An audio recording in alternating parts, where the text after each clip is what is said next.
Hey guys, I'm Erin and welcome back to my channel. So today I went to my local Renaissance festival, which is why I'm a little sunburned and why I have this dope face paint on, and I was gonna take it off to film this video and I was like, you know what? I paid to have this on my face. I might as well show it off. And it's a sword, so it's fantasy themed. So you can look at this beautiful face paint for today's video.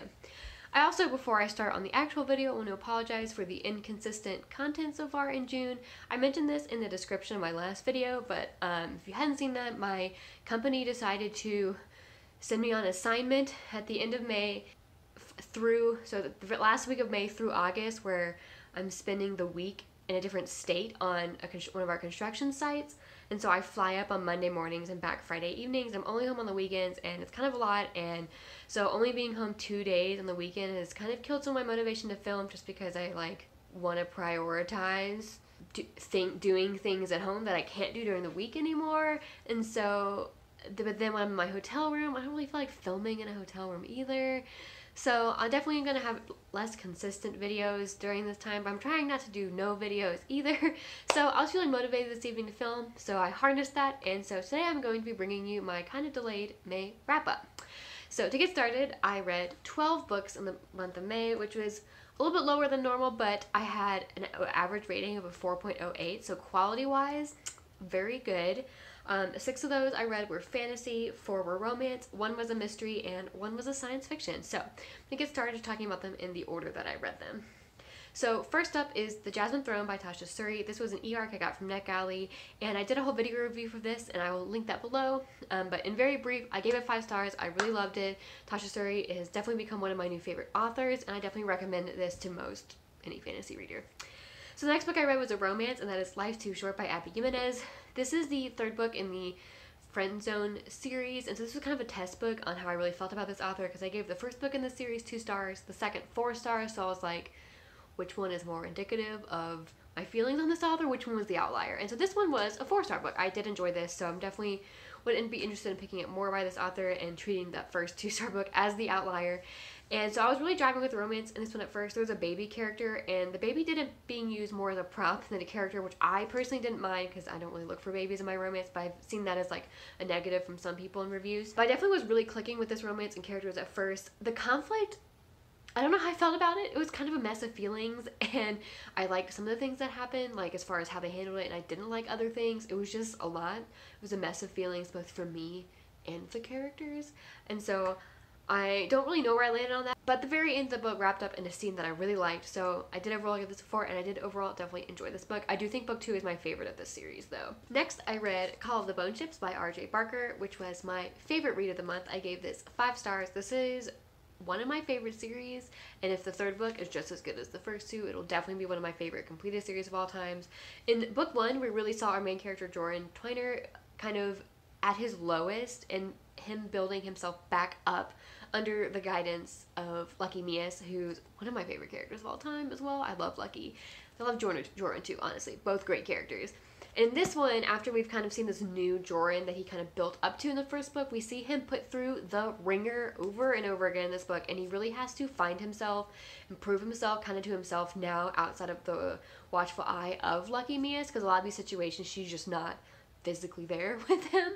And I really liked that character journey in this one as well. The plot was I thought was really fun. There was a lot of seafaring adventures, kind of they'd like go do this kind of adventure and then go to this kind of adventure, which was fun to be mixed in with the overarching plot line, which was pretty dark as it dealt with human trafficking. So warning for that, this is definitely kind of a dark overarching storyline in this one. And while the 1st book in the series felt very focused on Joran and Lucky, this one we really started to expand, I think, more into some of the side characters, which I really enjoyed, as well as we saw a little bit more of the world, and we really started to learn more about the lore of the Gulame. I don't know how to pronounce this creature's name, but it's kind of the mystical bird creature, the wind talker creature of this book, which is a very fascinating creature that Barker has created, and I'm very glad that we get to see more of kind of the lore and story behind this breed of creature in this book, and I am very excited for the 3rd book coming out later this year. Next, I read People We Meet on Vacation by Emily Henry. This was one of my 5-star predictions for the year, and I was right. It was 5 stars. Beach read by this author last year really set a high bar for her adult romances for me, and this one certainly met it. I don't know which one I like better, But this one definitely lived up to the 5-star hype of the first one, as far as hype around this author for me. And so this was told in 2 storylines, which I think worked really well in my opinion. I kind of like that format. I know some may not like that. One of the storylines is the present day, where our 2 main characters have just gone 2 years. They were best friends, and then they went 2 years without speaking, and now this is them reconnecting. And the other timeline is the past, which covers when they met and their entire friendship up until that point where they stop speaking. And so this is definitely a friends to lovers romance, which is a trope I'm finding that I really quite enjoy, and I think I just hadn't read a ton of it, and I'm really enjoying it. I also think that flashback timeline really helped cement in my mind the basis of the relationship, both as friends and as being built to be more than friends.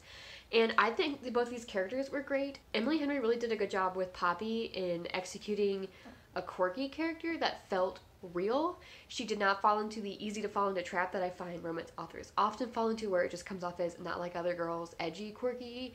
This one actually felt like a real person, and I think that's a really incredible job by her to accomplish that characterization. I thought their chemistry was great, and again, the friends to lovers trope is something I'm starting to really enjoy, and I just thought the slow burn of them building from that friendship to romantic feelings was very well done. Next, I read A Stitch in Time by Kelley Armstrong. This was kind of an impulse read that was fueled by nostalgia. It's a little outside the kind of romance and the kind of fantasy I read nowadays. This was a paranormal time travel romance where our main character, who's in current day, will like pop back into the past. And it takes place in this old English manor home that she used to visit as a teenager when she originally started popping into the past and meeting this guy from the past. And then she ends up inheriting the house after, I think it was an aunt. An aunt died, a relative died, and so now she's back there kind of fixing it up, and she starts popping back into the past again and re-meets the guy, and they're the same age. Like, she doesn't go back to the same year as a teenager. They like goes back to when they're the same age. And so this is very much the kind of thing I used to read a lot in high school. In fact, I used to read several of Kelley Armstrong's YA paranormal books in high school, and I was just like on a nostalgia kick one day and just decided to pick it up, and it was fine. I liked the mystery ghost aspect. There's a little bit of a murder mystery, kind of a disappearing person. I thought that was interesting. I really liked the setting of the old English manor house. It was very atmospheric for the kind of story it was. The romance, though, was only okay. It wasn't like bad, actively bad, but I just didn't feel it either. It felt like the only development the author gave to these 2 people liking each other was that they were teenage sweethearts. I just didn't really feel like there was anything else. It just felt kind of convenient. It was like they happened to both be in this time travel thing, so they were there kind of deal. So it was like fine. As well, I didn't like the way the time travel was executed sometimes. There was a couple things she did that just didn't make sense. Like, as far as, I mean, I understand time travel is not real, but it's like, it was weird. Like, the one that really bothered me, it was used several times, was, so the guy in the past would leave a note for the girl in the present by putting it under a floorboard. And that was fine. I was like, cool, that works. But when she took it out of the floorboard in the present, it would disappear in the past. And that just made no freaking sense to me. So they did that several times, and that just bothered me when it happened. So it was just like little things. And so it was fine. I think I gave it a 3-star. It was fine. It definitely did not hook me back into this kind of romance or fantasy again, but I don't regret going on this nostalgia trip of trying it again. Next, I read The Guest List by Lucy Foley, and I thought this was pretty good. This was a closed circle mystery where it all takes place on an island, and so like everyone's on this island, and then someone dies, and you're like, who on the island did it? And they're all on this island for this fancy kind of rich people, pseudo-famous people wedding. It's like it's a magazine editor and a like survival reality TV star kind of person, and I really enjoyed it. It had a little bit of a slow start, in my opinion, but it started building up, and the last 1/3 was very exciting. It was told in 5 point of views, and like each of these 5 people had some kind of motive or possibility that they could have been like the one who did it, and I definitely jumped between different ones, being like, oh, maybe they did it or they did it. This book definitely kept me guessing. I did figure out who did it, but I figured out like 5 pages before the reveal, which is like the perfect balance for me in mysteries, where I still figure it out so I feel smart, but it's not so early that I'm just spending the whole book being like, it's obvious who did it, why are you still trying to trick us? I already know. So it was like the perfect balance, in my opinion. And in addition, there were a couple other things that got revealed that I definitely wasn't expecting. So even though I did figure out that one thing, there were other things still to be like, oh, what? So I enjoyed it and would definitely recommend it. Next, I read The Once and Future Witches by Alix Harrow. This was a buddy read I did with Yolene from Yolene Reads, and I have very conflicting feelings on this book because my opinions on the reading experience were quite different than the actual content of the book when I would like think back about the content, or when I'd be like messaging Yolene my thoughts on content. I like feel more positive than when I was actually reading it, because the reading is, I just think I just didn't click with the writing style. So reading it often was kind of sluggish for me, and I think the pacing of the book was off as well. Or for me, it just didn't work. I felt like a lot of things were slow, and I'd like get really into a scene or two and then it'd feel slow again. But then there are a lot of elements of this book I really quite enjoy. Like when I'd be messaging Yolene my thoughts on things, I'd be like, oh yeah, that part was actually really good. I just didn't like it as much in the moment. So I really liked the historical fantasy setting. I also kind of liked how it was kind of a nondescript city that you assume is in like America, but it wasn't like New York, or it was like, it felt like a made-up city but also still felt like it was in America, or at least I think it was made up. If it wasn't made up, I've never heard of it.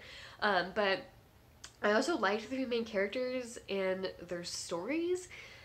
They all had very distinct personalities, which I liked, and very distinct voices and their different points of view, which I thought was well done by the author. The witching itself was also kind of cool. I haven't really read that many books that are just like straight up witches, I realize. And I enjoyed it, like just kind of the kind of charms they did, and I liked how each chapter started with like a little spell that ended up being relevant to the chapter. I thought that was a cool touch. And like overall the plot, like if I read a plot summary of it, was like an interesting plot to think about, just I guess not one as much to read. So I don't know if I recommend it or not. I think if you've read her other book and like really click with the writing, you might like it better than I did. Maybe I have not read her other book, so I don't know. Maybe if I read a second one by her and realize it really is just her writing that doesn't click, not sure. But so that was that one. Next, I read On the Way to the Wedding by Quinn, which is the last Bridgerton book. I finally finished my reading of the Bridgerton books. I've read, well, I skipped book 1 on purpose because I didn't want to have to deal with the dubious scene that we saw in the TV show that I've heard is worstly executed in the book. So I've only read 2 through 7, or 2 through 8, but I finished my reading of the Bridgerton books, and this one was fine. This one was a 3-star for me. There wasn't anything I particularly disliked about it. I just wasn't in love with it either. Gregory and Lucy were both fine characters. I didn't dislike either of them, but again, neither of them stand out as favorite protagonists from the series. And I did think the romance was kind of cute, but I just wish it had a little bit more development than it did. And the ending storyline in this was like kind of a little wild, but kind of entertaining, so it was just kind of average. If I had to rank the Bridgerton books from least favorite to favorite, my least favorite was number 5, To Sir Philip with Love, and then like way above that one, like a huge gap.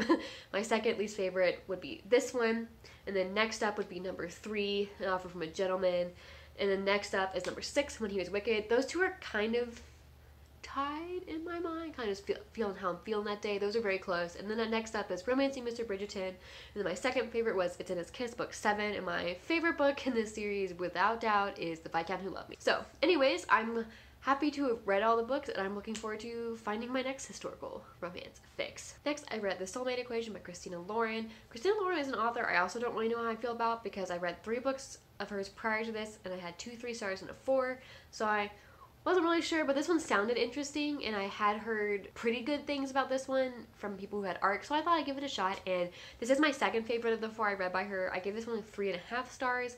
I liked a lot of things in this book at like a 4-star level, but the one thing that I didn't love was the romance itself, and that kind of dragged it down to more of a 3.5 star for me.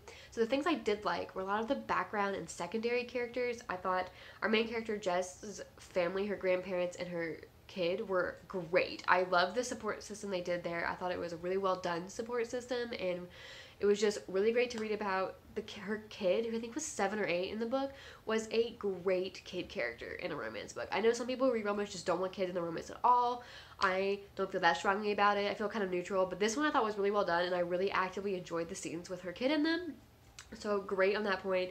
I also liked the best friend in this book. She was fun. She was a romance author herself, and so she'd always like take notes on like, oh, that could have been a cute meet cute, let me write it down. And I thought that was fun. I would definitely read a book that was about the best friend if she got a spin-off novel. Don't know if that's happening, but I would read it.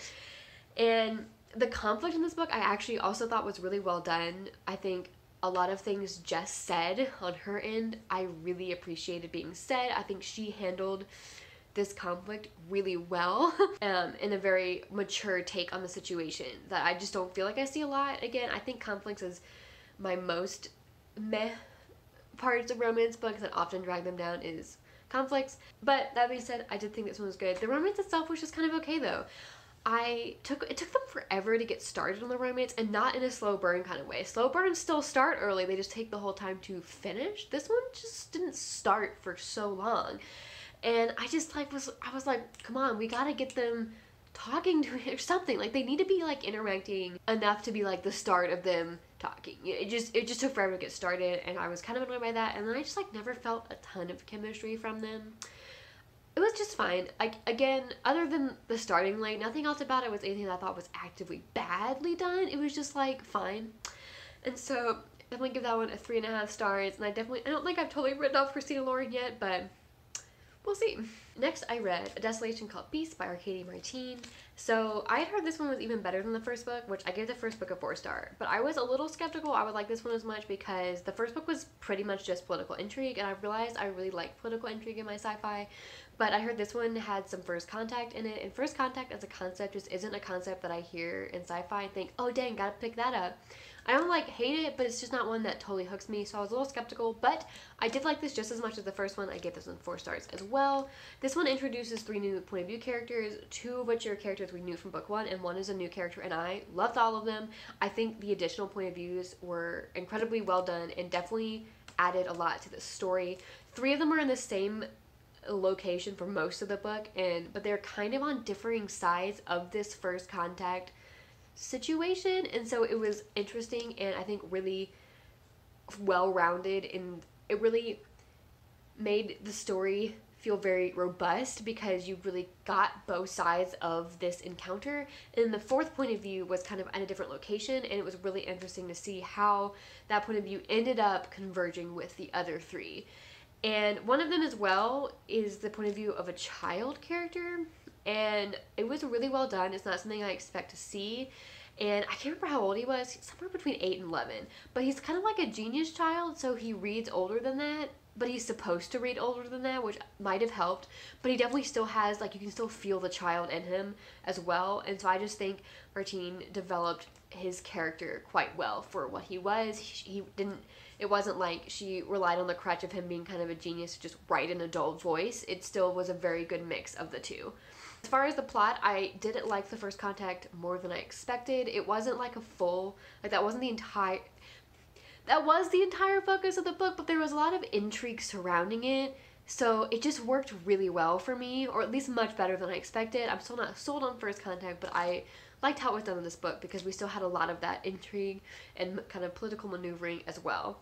Now, I did have the same problem with the writing style of this one, where I can tell it is very well done writing, but it's like a highbrow writing style in a way that it's just not my preferred writing style. I just don't want to have to think about the writing style that much when I read, but that's not to say that the author is not incredibly talented with her writing. It's just not my preferred writing, and so that's kind of why both of these books are down at 4s instead of 5 stars, is for that.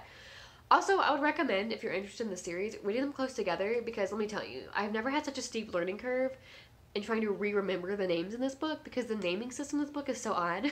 They're all number object names, like 3 seagrass or 11 antidote is like, and because of that, it's just, I had such a hard time at the beginning remembering who everyone was. So it's certainly a very interesting naming system. I just would not put a lot of space between the 2 books, because I read the first one in like October, so it's less than a year, and still the names threw me off again. So that's just a recommendation if you're interested in this series. Next, I picked up a novella, Cold Forge Flame by Marie Brennan. Marie Brennan's Natural History of Dragons series is my all-time favorite completed series, and so I thought it was high time I picked up some of her backlist, so I decided to start with this just short little novella. It follows a woman who wakes up with no memory of who she is or where she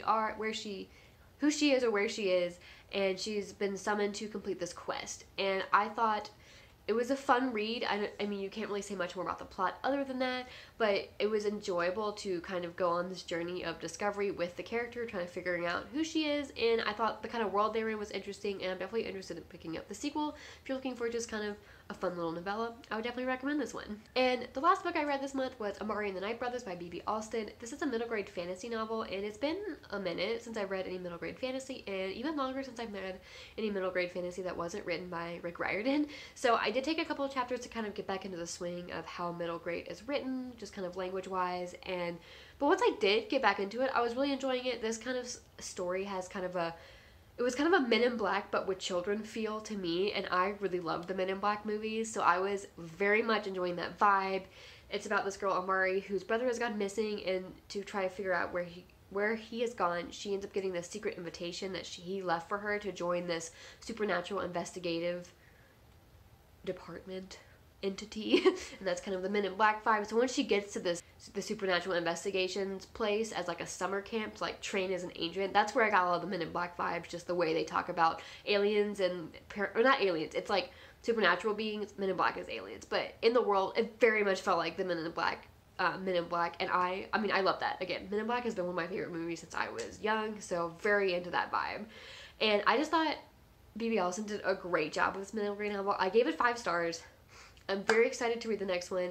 I think there was a lot of things in this book too that kind of pull from known tropes, but he managed to write it in a way that felt very fresh and unique and different. Like you have kind of a magical school setting, like that's nothing new, especially for middle grade, but it still felt different and new.